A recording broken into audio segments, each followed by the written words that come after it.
พวกเจ้างานเข้าคอยเรื่องก็คือว่าตัวเองวันพฤหัสได้ไปซื้อเขียดมาไว้ในตลาดแล้วเข้าตู้ปะไว้กะว่าวันศุกร์แล้วสิเอากลับบ้านแบบสิหนาไฟฟ้ากระดับดุอยู่เมืองหินปูนก็เลยบัดออกเมือแล้วก็เลยหลงทอดตู้เย็นไว้ยานตู้เย็นเพสินะ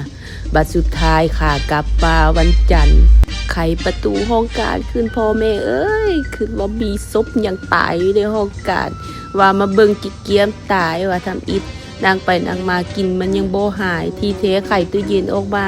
เขียดค่อยเน่าเหม็นขับเบิดทีแล้วหลังจากนั้นค่อยก็ได้ล้างตู้เย็นแต่โชคดีที่แม่ค่อยระบอกสูตรไว้ให้หลังจากล้างซับเสร็จเรียบร้อยก็เลยเอากระดาษทิชชู่นี้มาใส่จักหน่อยบ่ฮอด20 นาทีก็กินหายตู้เย็นไผ่มีกลิ่นคาวกลิ่นสาบกลิ่นเหม็นแนะนำลองเอาสูตรนี้ไปใช้เบิ่งเด้อมันจะกลิ่นหายเลยบอกเลยว่ากลิ่นหายไวก่อนทานอีกส่วนหลายแต่ก่อนเฮาบ่ฮู้สูตรก็คือจะเอาก้อนขี้ทาสไปอยู่ตู้เย็นหั่นเนาะ